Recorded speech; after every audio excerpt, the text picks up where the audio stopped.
the end of season 6 is where it stops. The episode A Woman's Right to Choose, or this tension between child-free women and mothers. I think the female breadwinner requires a secure man. Berger, he's awful.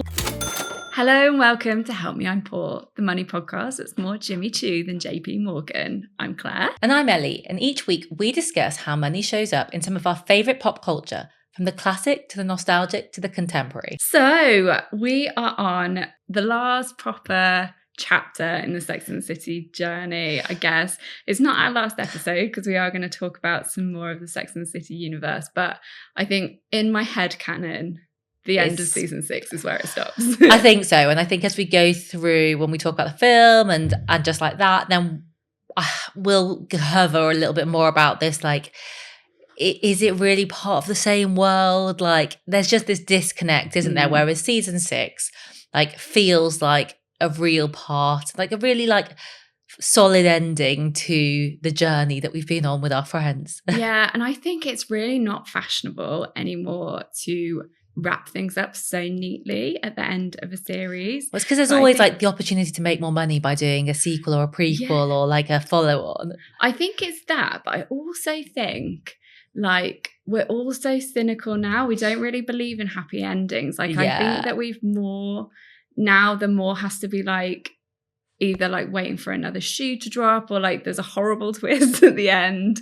or just like that the characters make like a different choice that's maybe less romantic and more realistic, or less romantic and more like feminist or whatever. And you know that I'm like a feminist to my core, but I also love a bit of romance. And I love the way that Sex and the City was wrapped up originally, which is part of the reason why I get so annoyed at everything that came after. Yeah. But there's just a lot as well in season 6. Like, I think it's a really good season. I enjoyed it a lot, and rewatching it, I feel like, again, from our perspective, talking about it from like a money lens, there's so many things that come up, and we have to start off with Berger. I think we met him at the end of season 5, but he really is kind of like the main character in Carrie's life for the start of season 6. And it's just such an interesting dynamic. Yeah, it really is. And like you said, kind of he comes into it in season 5. And I wonder if he was originally planned to be like the season 5 love interest, if they thought that they were going to have more episodes, maybe. Yes, true. Because he's like the first part of season 6. Season 6 is long. It's the longest season. It has 20 episodes and it ends with like a double parter. But yeah, Berger is interesting because he's awful. Like, I mean, should we do a quick like who he is? Recap. So Berger, she meets at her publisher's. Yeah. She meets him because he's come in for some sort of meeting while she's there. Then they have like a sort of pseudo date, don't they? They go and pick up his dry cleaning or whatever. Yeah. I think because Carrie feels this spark, she's like, oh, I'm going to follow come this. Along with it, And then he drops the bomb that he's got a girlfriend. Then in the final episode of season 5, I Love a Charade, which is where Bobby Fine and Bitsy von Muffling have their fabulous Hamptons wedding. She bumps into him again and transpires that he's broken up with his girlfriend. The ex-girlfriend very much is a character in their relationship as well, I would say, when we get into season 6. Yeah, and I think compared to like some of Carrie's other love interests, and we talked about this earlier on with Big, it sometimes feels like what they actually have in common other than like the fact they fancy each other. Like, she's got quite a lot in common with Berger because they're both writers, they're authors, like they're really kind of aspiring for this literary career. And so it feels like they do have this common interest, which we don't see that often with her and her partners. Yeah, and I think there is also the thing of he is like quite conventionally attractive as well. Yeah. So you can sort of see what she likes about him. He's a bit rough and ready. He does drive that ridiculous motorbike, which becomes a problem, but he's got like, I don't know, he's sort of artsy and creative, I guess, in a way that a lot of her other love interests aren't necessarily. Like Mr. Big's a finance guy. Oh, I'm lying because Petrovsky is literally an artist for his job, but I just mean like he's just a bit more scrappy type. Yeah, he's more of a Carrie, I think. But I think that's a problem then. Yeah. And I think, I mean, I feel like, although we talked about the fact that, you know, we see Carrie kind of become more successful throughout the different series. And by season 6, like, you know, she's doing pretty well for herself.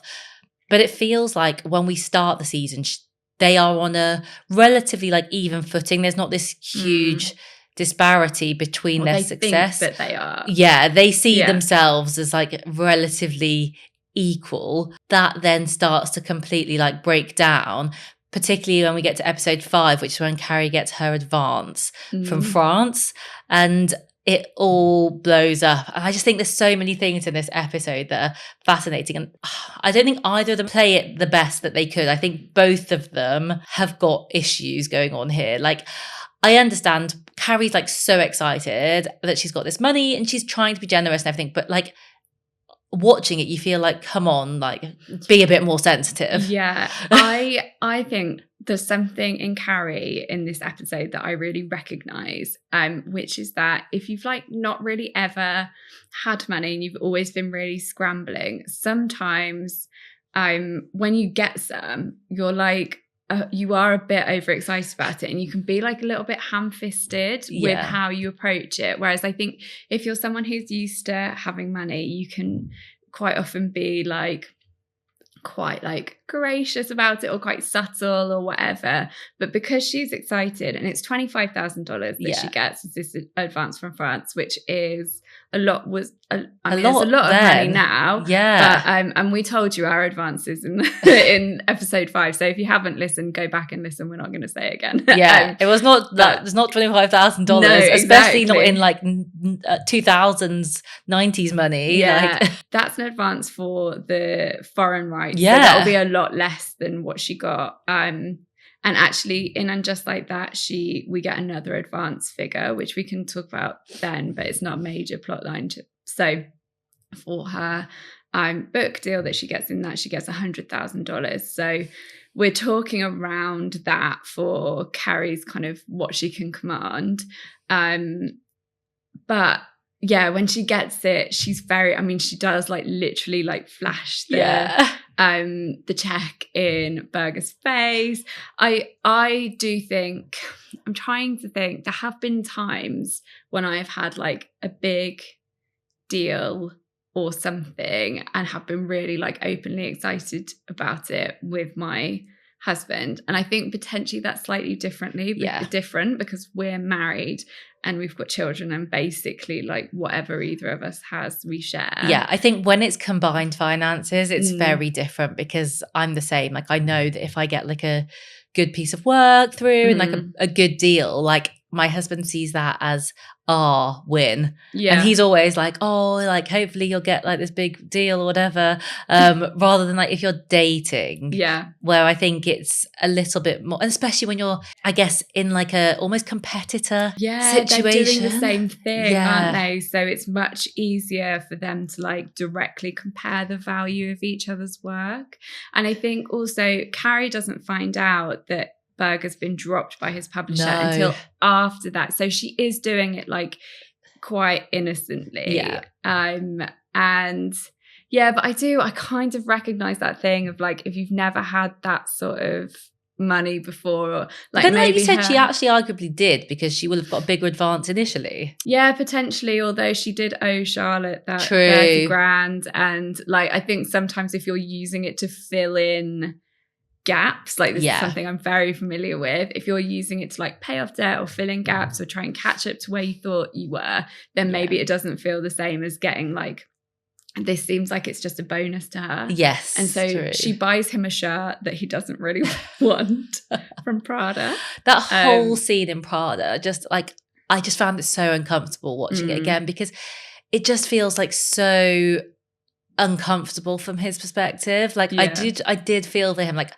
and we'll talk about the problems with his behavior in a minute, but I don't know, I just felt like he doesn't want to be there really. And it's her kind of showing off this like extravagant, lavish like shopping experience, and it just feels like, oh yeah. And I suppose also there's the potentially is like a bit of an alarm bell to him, where there might not have been with like some of our previous partners of like, if this is the kind of lifestyle that you want, then maybe I can't give that to you, and maybe we're not very well suited. Yeah, I do kind of think that there's a bit of that. And he, again, like you said, he's quite like artsy, he's got his bike, he's not like this flashy finance man.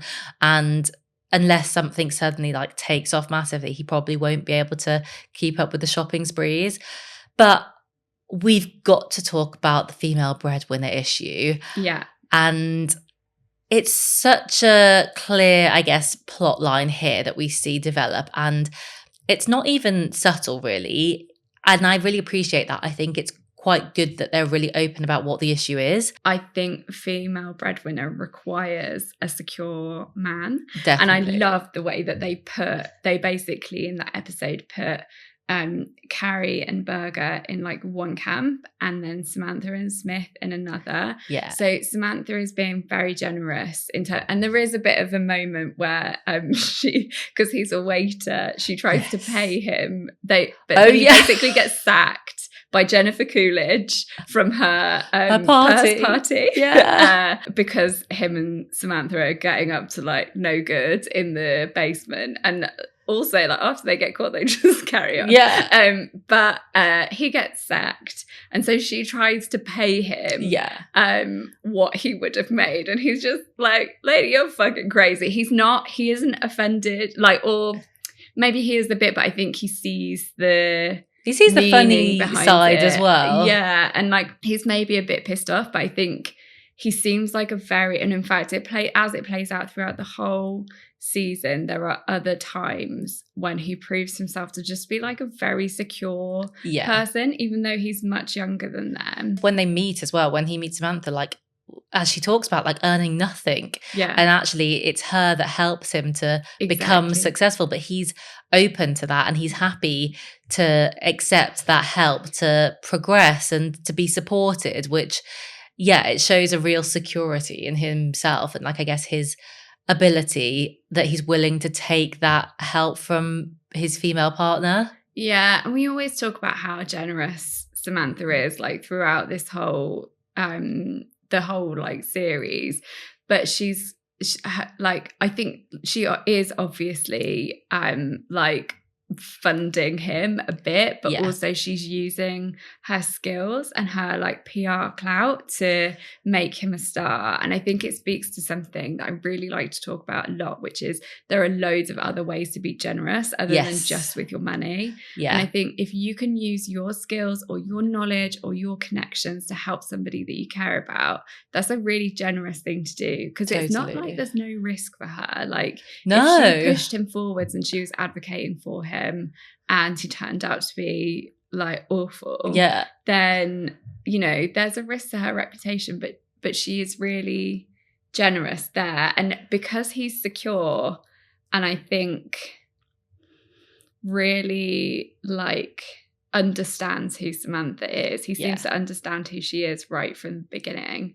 and he also seems to be like attracted to that as well, which I think is another element to it. Because I think that there are potentially like a lot of cases where like it's seen as, I guess, unattractive that a woman is, I guess, that much in control and that powerful and that successful.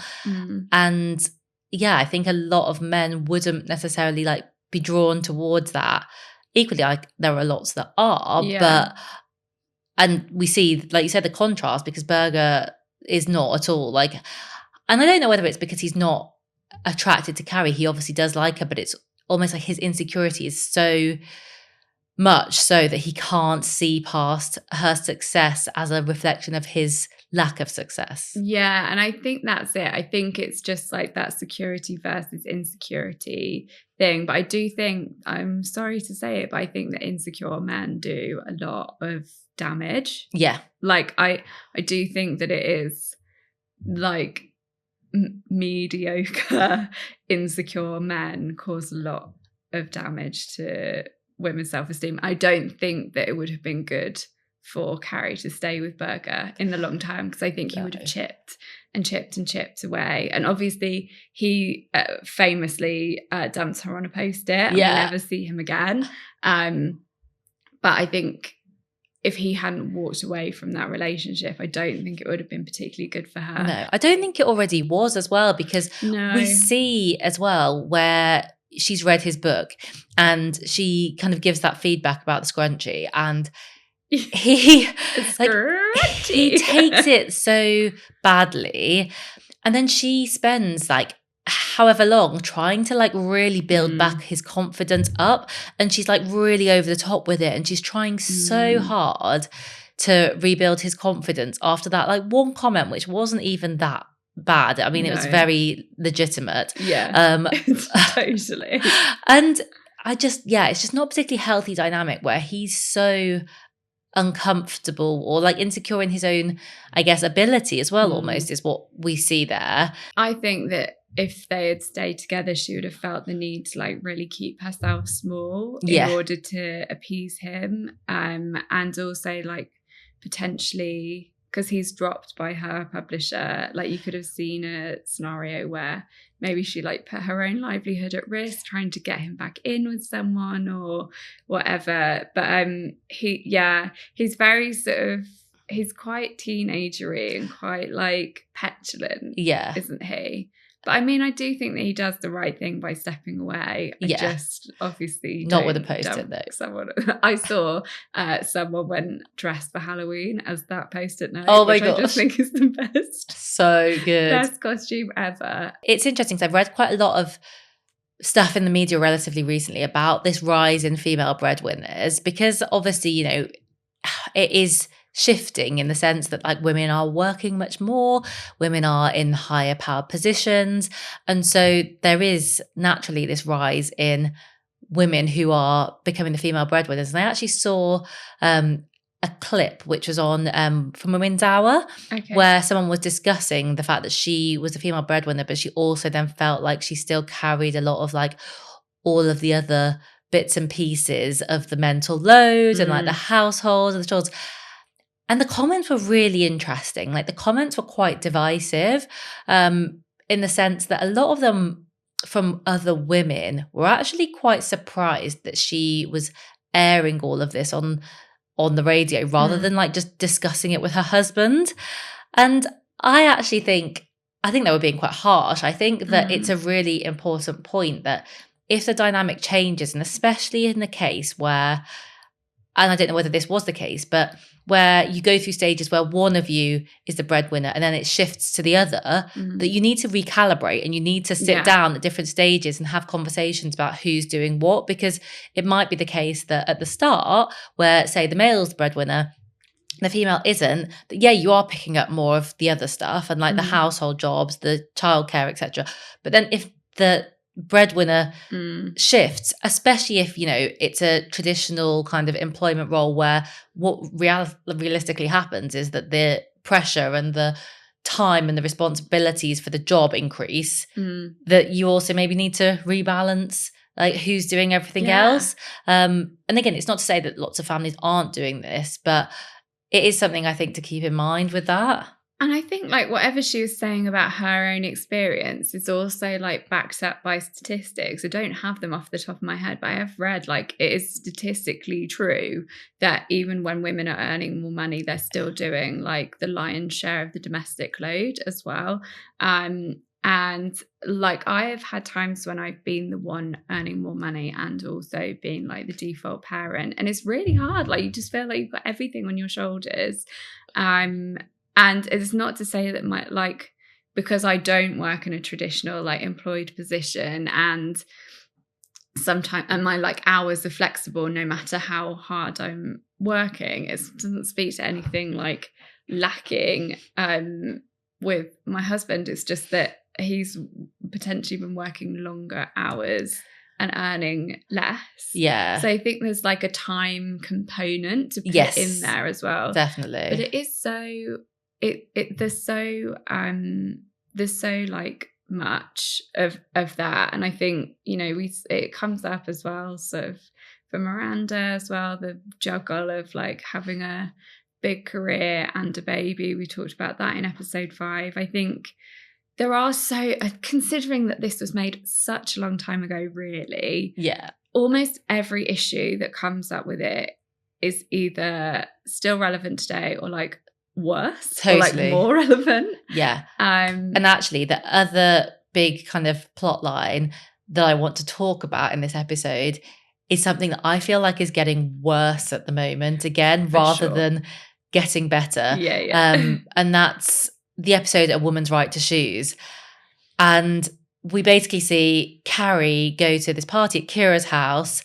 Kira is like very wealthy. She's got this lovely apartment. She's got 3 kids. I think she's just had her 3rd. Yeah, I think there's 2 and a baby. Yeah, and they go round and she has to take her shoes off at the door. And the long story short is her shoes get stolen.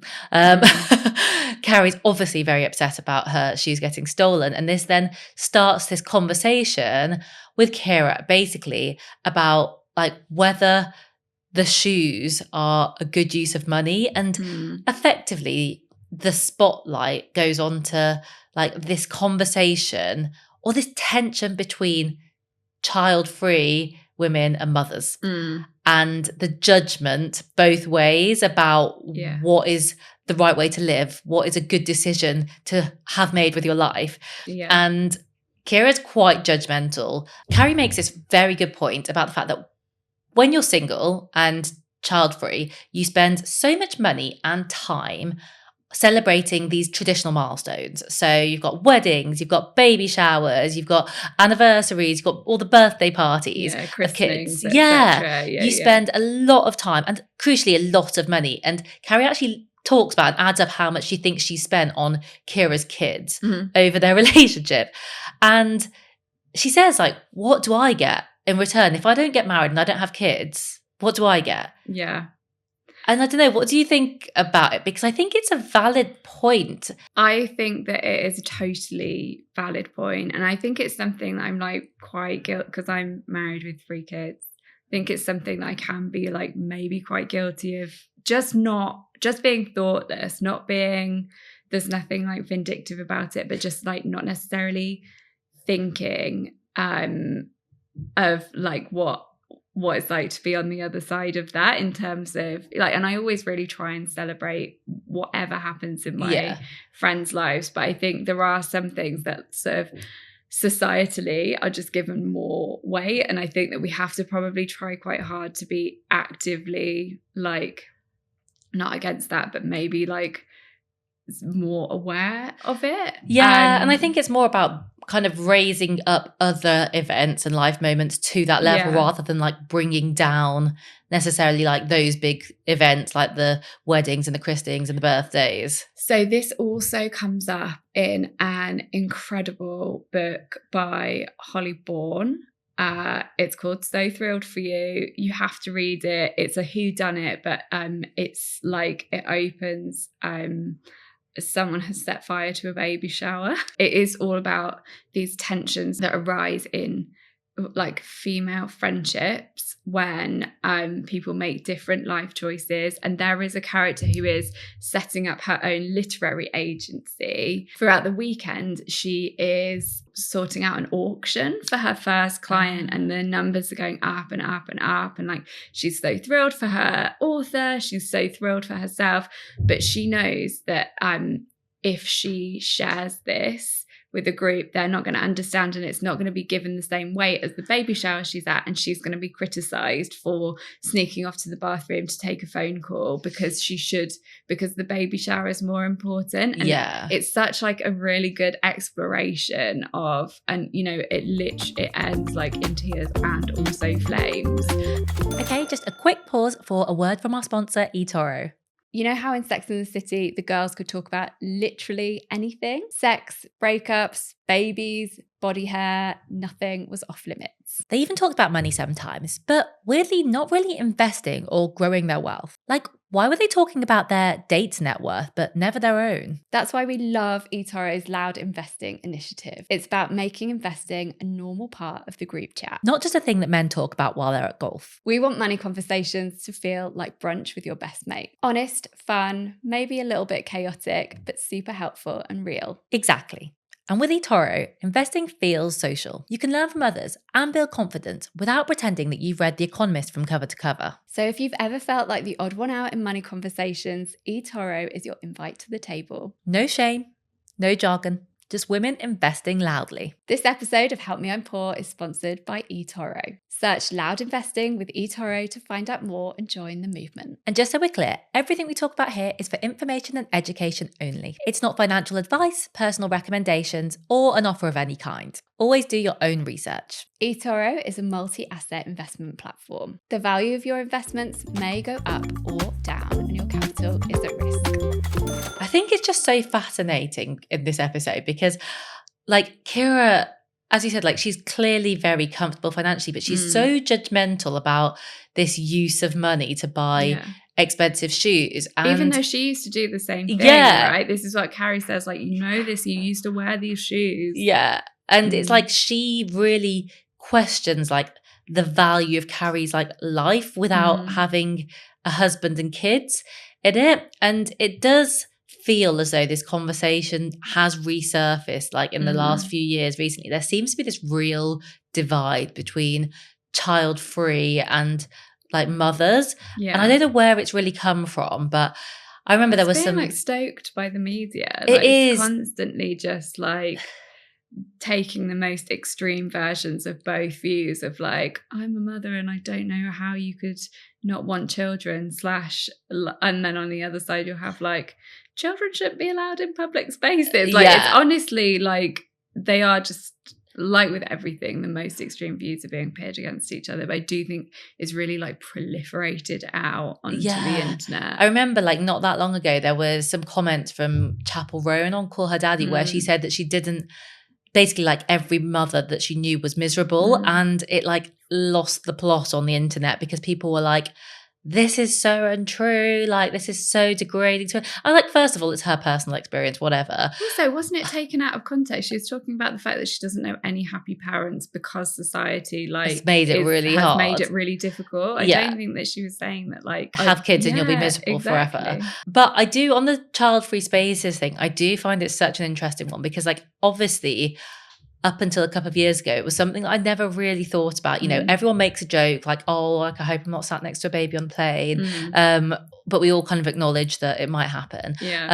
But I, last year, went to, me and my husband and our son went to, some friends were hosting, like, a leaving party in Southwark, round the corner at a pub.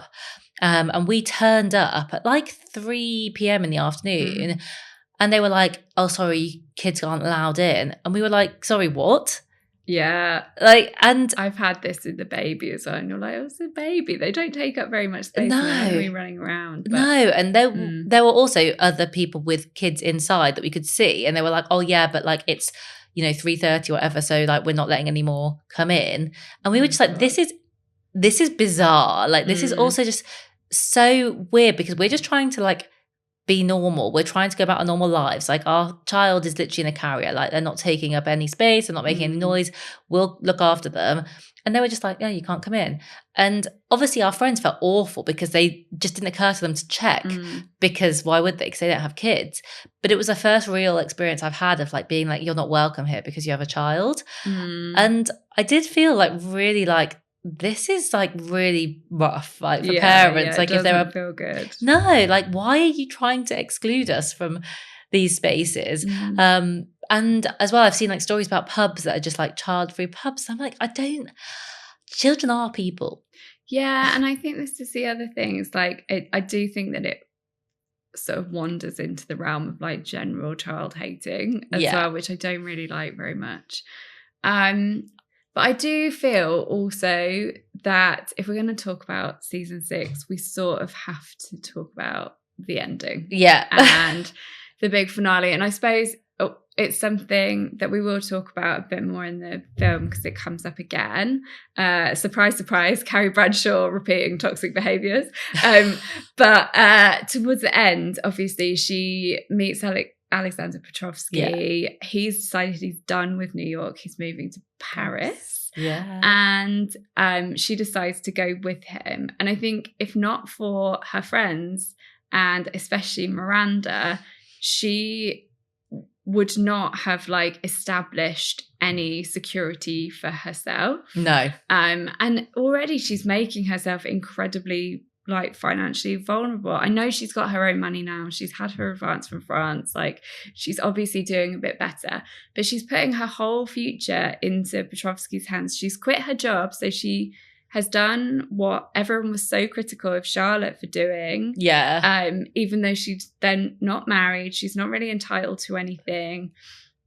She's going with him on a whim, which like actually fine. Like do what you want. Definitely like you go do places you, Carrie. in life, but also like go places in life. I do see her side of the argument of like I can stay here and write about my life, or I can go out there and live it. But she's quit her job. She's gone to Paris to do what, like have a nice time. Have a nice time. She then has the horrible like incident where she's supposed to be going to the book party with the like Parisian fans that she meets, and Petrovsky needs her, and then he doesn't need her, and then she's late and they've already gone. And there's that devastating shot of her book with the like red wine stain on top of it.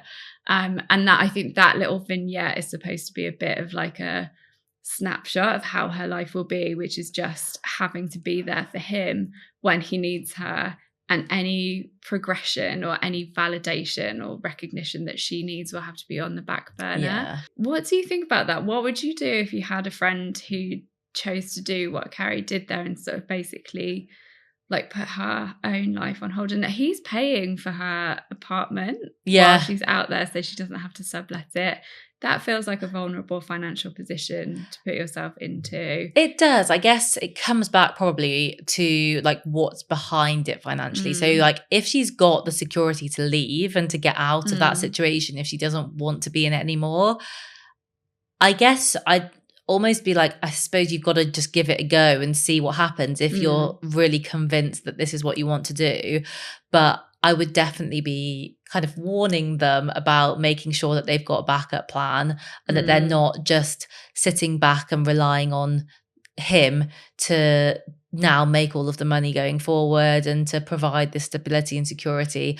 I'd say to her, you know, keep your career going. Like, you know, you can write from anywhere in the world. So why not keep writing from Paris? And I don't think I would say don't go, because like you say that it's, you know, it's an amazing experience to have, but it's just about being like a bit savvy with it and keeping your head screwed on. Yeah, definitely. And I do think that in the Petrovsky relationship, she is a bit at risk of being sort of like swept off her feet. So he is a love bomber. Like he constantly is giving her these really lavish gifts. And then like quite often in the same breath, like letting her down on something that's actually important to her. Yeah. That reminded me of something that I wanted to talk about actually, which was that we've already had a few episodes of this series go out, and a post on TikTok this week did quite decent numbers and got really great comments. It was about like whether or not Carrie should have taken the money from Big when she needed the deposit, and kind of who's right, like Miranda or Samantha, who's right in their approach to money. And a few people made the point that like, unlike a lot of her other relationships, like Big probably wouldn't have held the money over her because she was the one that was always like chasing him. So I thought that was quite interesting. Yeah. Whereas I don't know if I don't hate Petrovsky like some people do, but I don't know if I would want to put all of my eggs in his basket. No. And ultimately she doesn't. No, that's true. That's true. I mean, he does slap her as well. I feel like that quite often gets missed out. Yeah. Anytime we're talking about this ending. And I think as well, it's like quite a contrast, like what we've just talked about, and how Carrie becomes this like, I guess almost like reliant housewoman, like a concubine. Yeah, compared to what we were talking about like earlier on in the series, where she is like the single independent, I'm buying my own shoes, like this is what I want to do with my life. It's like quite a shift like in terms of her approach, but I do think she always has it in her, doesn't she? She's a romantic really, like she always kind of wants that happy ending is how you feel. So as much as she spends a lot of her time as that like single independent woman, I think she's always waiting secretly to be swept off her feet a little bit. And to be fair, she does just sort of jump straight from the Russian back over to Big. Yeah. Another very wealthy man. Yeah. So what a life. Yes. Everyone is, so we've got them all settled. Carrie's with Big, never has to worry about money again. No. Similarly, Charlotte, she's got all that sweet divorce dough. Yeah, and she's got Harry. Apartment. She's got Harry. Miranda is back with Steve, who presumably is going to do like all of that domestic load while she bossing it. Well, I wonder how that really pans out. But and then Samantha and Smith. Smith, yeah. Power couple. But I loved the end of series 6, and I think that if it had just been left there, I would be very happy. But I have this thing, and I think it's Deborah Francis-White talks about it, and I will talk a lot more about her opinions in and just like that episode in a couple of weeks, because I agree with all of them. But she kind of talks about the fact that it's impossible not to watch like the movies and then just like that for me, because I don't like the idea of these characters like having a life and me not being involved. Like, I have to watch everything that they make, but I just prefer that they didn't. Yeah, I think so. I don't think I've actually seen any positive commentary about the Sex and the City universe post Series 6 online, if I'm honest. So I think there are some people don't mind the first movie. Okay. And that's about as good as it gets. Yeah. Well, I mean, that's a perfect place for us to wrap up, because next week we are talking about the film, the first film. So yeah, I guess that is all we have got time for. We hope you have really enjoyed our episodes all about Sex and the City, especially as we've been diving into the original heart of Sex and the City. But join us next week where we will be talking about Sex and the City film. Don't forget to subscribe, follow, leave us a review. They all mean so much. And you can also read our Substack every week on Sunday. Help me, I'm poor. Bye. Bye.